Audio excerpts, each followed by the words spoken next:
करके geometrical optics को जो है वो अगेन डिस्कस करेंगे। ज्योमेट्रिकल ऑप्टिक्स के अंदर टाइप्स ऑफ रिफ्लेक्शन को जो है वो हम डिस्कस करेंगे।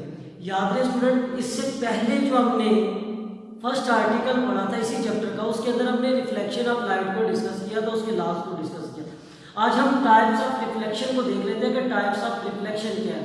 स्टूडेंट याद रखें कि रिफ्लेक्शन की जो हमारे पास टाइप्स है वो दो तरह की है। एक हमारे पास रेगुलर रिफ्लेक्शन होती है और एक इरेगुलर रिफ्लेक्शन होती है। सबसे पहले देखिए यहाँ पे nature of reflection depends on the smoothness of the surface, कि जो रिफ्लेक्शन की नेचर है वो किस पे डिपेंड करती है, स्मूथनेस सरफेस के ऊपर। अगर सरफेस स्मूथ हो, बिल्कुल प्लेन हो, वहां पे रिफ्लेक्शन और तरीके से होगी। अगर सरफेस रफ हो वहां पे रिफ्लेक्शन और तरीके से होगी। आइए हम सबसे पहले स्मूथ सरफेस की तरफ चलते हैं।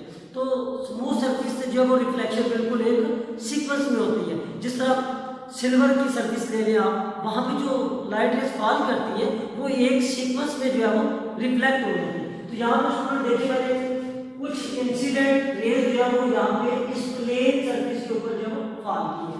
याद है स्टूडेंट, इस डॉटेड लाइन का मतलब ये होता है कि लाइट रेज फॉल नहीं कर, लाइट रेज जो हमारे पास जैसे ही फॉल करेगी इसमें से पास आउट नहीं होगी, बल्कि यहाँ पे इंसिडेंट करने के बाद वापस रिफ्लेक्ट हो जाएगी। कभी देखिए इंसिडेंट लाइट रेज आ रही और एक सीक्वेंस के साथ जो है रिफ्लेक्ट हो रही है। तो ये स्मूथ सरफेस के थ्रू हो रही है। इस प्रोसेस को हम कहते हैं रेगुलर रिफ्लेक्शन। ठीक है, reflection by smooth surface is called regular reflection. उसके बाद हम बात करते हैं रफ सरफेस। अब डेली लाइफ के अंदर देख लें, मोस्टली सरफेसेस ऐसी हैं जो माइक्रोस्कोपिक नहीं है, बिल्कुल प्लेन नहीं है, पोरस है थोड़ी सी। जैसे अब यहाँ पर एक रफ सरफेस ली है, यहाँ पे सामने देखिए ये रफ सरफेस है, अप एंड डाउन है, बम टाइप बने हुए हैं। अब देखिए यहाँ से इंसिडेंट रेज एक सीक्वेंस में आ तो रही है, लेकिन इंसिडेंट करने के बाद कोई इधर जा रही है, कोई साइड में, कोई साइड में, मतलब एक सीक्वेंस से रिफ्लेक्ट नहीं हो रही। इस रिफ्लेक्शन को हम कहते हैं इर्रेगुलर रिफ्लेक्शन। उसके बाद स्टूडेंट हम नेक्स्ट चलते हैं स्फेरिकल मिरर। अब स्फेरिकल मिरर है क्या चीज, सबसे पहले देखिए इसकी definition. A mirror whose polished reflecting surface is a part of hollow sphere of glass or plastic is called spherical mirror। कहता है कि एक ऐसा मिरर जिसकी सरफेस जो है वो पॉलिश की गई हो, वो किसी भी मटेरियल का हो सकता है, ग्लास का भी हो सकता है और प्लास्टिक का भी हो सकता है, उसको हम कहते हैं स्फेरिकल मिरर।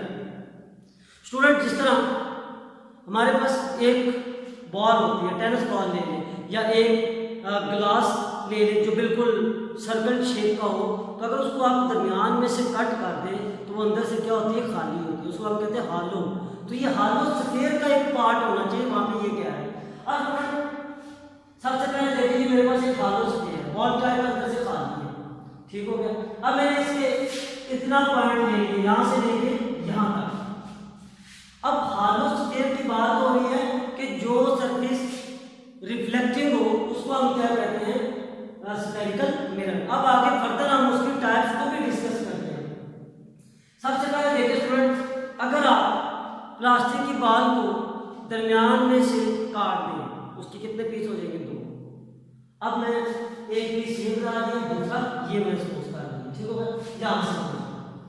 अब अगर हालो स्फीयर है, हालो स्फीयर की बाहर वाली सरफेस जो है ये वाली, इस बाहर वाली सरफेस को मैं सिल्वर ऑक्साइड की एक लेयर लगा दूंगा यहाँ पे।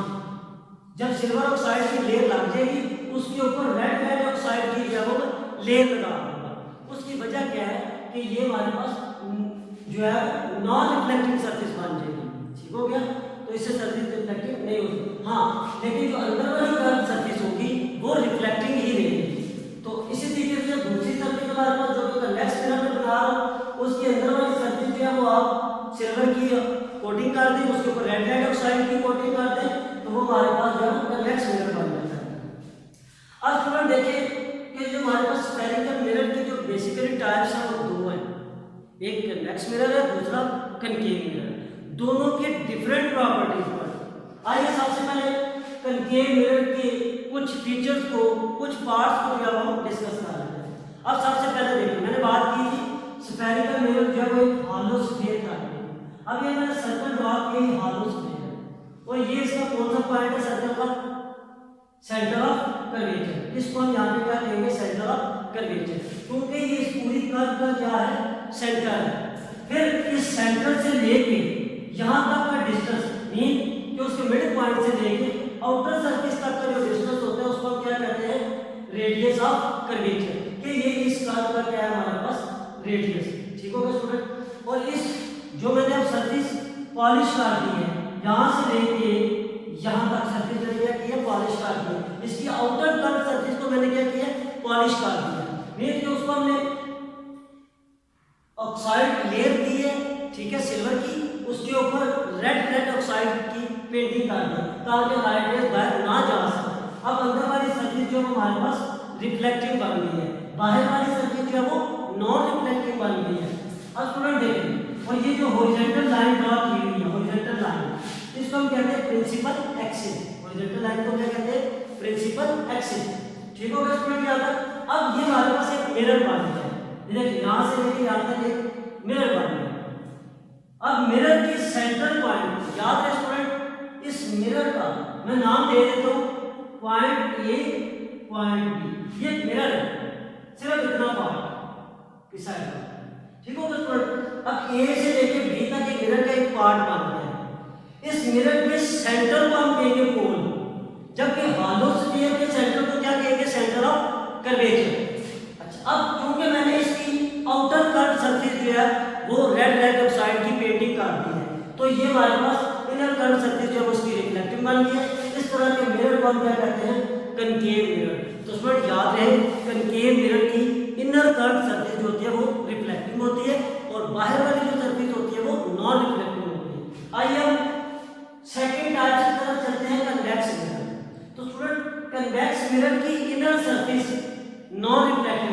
अब हम क्या करेंगे, कन्वेक्स मिरर की जो अंदर वाली सरफेस है, मतलब यहाँ से लेके इतना पार्ट में कंसीडर कर लेंगे, यहाँ से लेके ये तो मेरे पास जो स्फीयर बन गया, इसको अंदर से मैं क्या करूँगा, सिल्वर ऑक्साइड की पेंटिंग कर दूंगा और उसके ऊपर अगेन रेड ऑक्साइड की पेंटिंग कर दी जाएगी ताकि इनर कर्व सरफेस जो है वो नॉन रिफ्लेक्टिव बन जाए।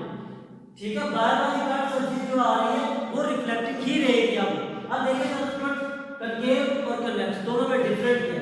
बाकी यहाँ से लेके यहाँ तक इसका भी रेडियस है और ये हमारे पास कहलाता है अपर्चर।